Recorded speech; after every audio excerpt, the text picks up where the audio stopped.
Welcome to Mindful Moments. Nourish your mind on the go. Our AI narration lets you delve into the wisdom of timeless books, extracting those golden nuggets of insight. Okay, here's a thought. What if the most profound discovery isn't finding life out there, but truly seeing, really understanding our own fragile Earth from afar? We spend so much time looking up and wondering. But today, let's take that cosmic perspective, inspired by Carl Sagan, and look back at us, at this pale blue dot. We want to explore humanity's place, and maybe some surprisingly positive ideas about our future. That shift is so important, isn't it, looking back? Because when you think about the sheer vastness out there, well, it's easy to feel lost. Right. But turning that view back home, you start to grasp how incredibly precious, how unique this place might be. And yeah, there are some compelling, hopeful threads to pull on here. Let's start with maybe the most famous image, Yeah. the Apollo 17 blue marble. The whole Earth. Yes. Stunning. What gets me is you can't see us. No borders, no cities lit up from that distance. It just hits you, the scale of it all. It really does. It forces a recalibration. And then there's the other one, the pale blue dot itself. Voyager 1, billions of miles out. Billions. It's hard to even picture that distance. And getting that shot, turning the camera back from that far away. The technical challenge alone was huge. Seeing Earth as just a single pixel, a mote of dust in a sunbeam, as Sagan put it, that visualizes our isolation, but also our shared space. And that color, that pale blue, it's the oceans, the atmosphere, right? Exactly. Water absorbs the redder light, the atmosphere scatters the blue. So from way out there, that's our signature, a delicate blue. Sagan's words on that are just powerful. That's here. That's home. That's us. And think about what that means. Every person who ever lived, every war, every invention, every piece of art, all of it on that tiny dot. It cuts right through our biases, doesn't it? This idea that we, our time, our little group, are somehow the center of everything. Oh, absolutely. That inherent self-centeredness. History shows science constantly pushing back against that. We thought we were the fixed center, geocentrism. For centuries. Yeah, until people like Galileo started looking through telescopes. Suddenly you see moons going around Jupiter, not Earth. You see Venus has phases, like our moon. Things that just didn't fit the old model. Didn't fit at all. And seeing imperfections, spots on the sun, craters on the moon, it shattered the idea of perfect heavens. Then Newton comes along with gravity, explaining why planets orbit the sun. And it wasn't exactly smooth sailing for those ideas. People resisted. Bellarmine worried it would undermine faith if the Earth moved. It shows how tough it is when core beliefs meet challenging evidence. But the evidence eventually won out. Which brings us to this idea, the Copernican principle, sometimes called the principle of mediocrity. Mediocrity. Sounds a bit harsh. Well, it just means we probably aren't in a special place or living at a special time in the grand scheme of things. We're likely average, cosmically speaking. Okay, I see. And that makes our current moment feel even more pivotal. We have this incredible power for self-destruction globally. Right. But at the same time, we're developing the tools to leave Earth, to become spacefaring. That feels unique. It's a very potent combination, and it connects to another of Sagan's points, this innate wanderlust, that pull towards the horizon, the open road still softly calls. He saw it as maybe a deep survival trait. From our nomadic past, always moving, exploring. Exactly. For most of human history, that's what we did. Settling down is, relatively speaking, brand new for our species. So maybe that urge to explore, to see what's over the next hill or the next planet, maybe it's still baked in. And it leaves us feeling, a bit edgy, unfulfilled if we stay put too long? Perhaps. It's an intriguing idea that the drive for space exploration taps into something ancient within us. So we look out, we send probes, and we've found some amazing things out there, haven't we? Giant volcanoes, dried up riverbeds on Mars, liquid metal hydrogen deep inside gas giants. Oh, the solar system is spectacular. Moons that look like they melted and refroze, atmospheres of acid rain, organic molecules and clouds on Titan, those incredible rings. Yeah. The discovery is just breathtaking. But, and this is the crucial but, right? Despite all that variety. They all seem barren. So far, anyway. No better places, no obvious signs of life like we know it. The Viking landers on Mars searched, hoped, but found nothing conclusive. Which is fascinating in itself, because studying those other seemingly dead worlds actually teaches us about Earth. It does, surprisingly often. Like, studying Venus's thick, toxic atmosphere helped us understand how certain chemicals were depleting Earth's ozone layer. It's this indirect benefit planetary science helping planetary health back home. Like cosmic comparisons giving us crucial clues. Yeah. Okay, so the big question always lurking. life elsewhere.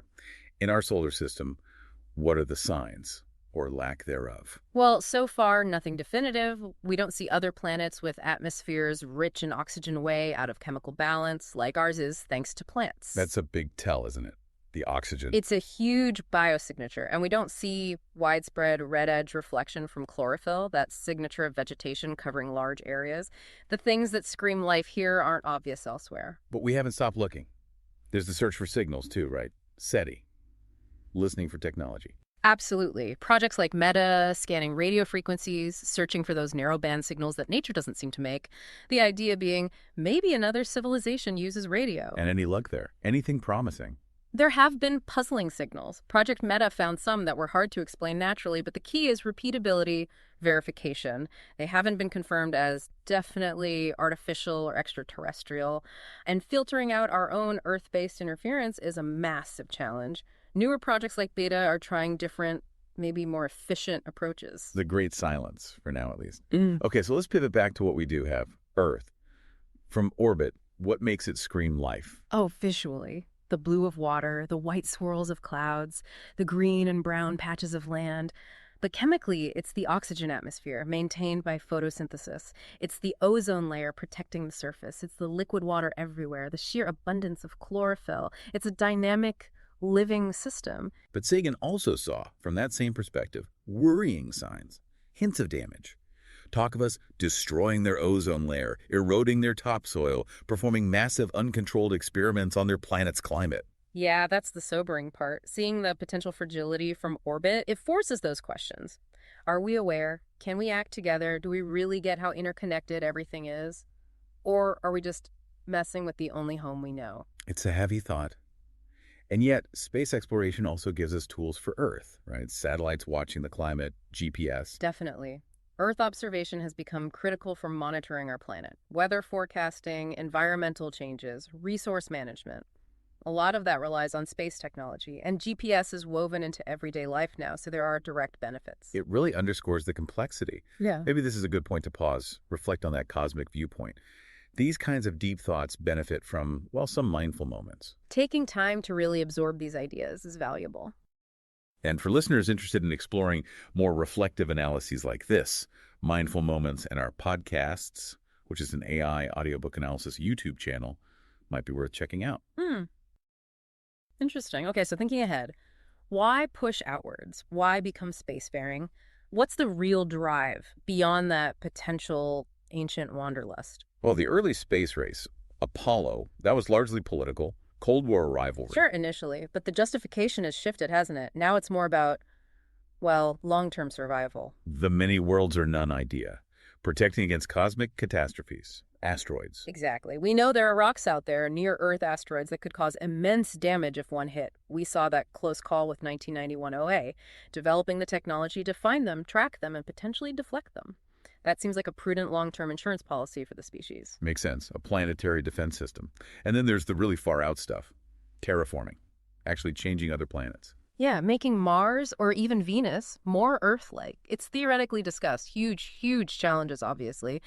Venus has that runaway greenhouse effect. You'd need some colossal engineering to reverse that. And Mars. Mars is cold, thin atmosphere. You'd need to warm it up, thicken the air somehow. People talk about releasing greenhouse gases, maybe redirecting asteroids to add volatiles. These are century, maybe millennium-long projects, if possible at all. It really highlights how special Earth is, that we're even contemplating such massive efforts elsewhere. It absolutely does. But beyond just survival, there's maybe a philosophical angle too. Expanding life beyond Earth, fulfilling some kind of potential, maybe even, as some might frame it, a spiritual drive to spread consciousness. So we're at this fascinating point in history. Technology gives us these incredible powers. For destruction, yes, but also for exploration and maybe eventually expansion. It's a genuine crossroads. We have the capacity to venture off-world, to potentially secure our future amongst the stars, or to misuse our power here at home. The choice feels very present. And circling back to that pale blue dot, it really leaves you with this feeling of profound responsibility, doesn't it? Seeing our world as this fragile, precious island of life in the vast dark. And given that we haven't found obvious life elsewhere nearby, it suggests maybe places like Earth are incredibly rare. That perspective alone is invaluable. That understanding the true significance of the pale blue dot, maybe that's the most important takeaway from our journey into space so far. I think it might be. It centers the importance of protecting this biosphere, this unique haven. It certainly encourages some critical thinking about our trajectory, our future. So if this conversation sparks something for you, we hope you'll subscribe, share, maybe purchase via the link, and definitely keep thinking critically about our place in the cosmos.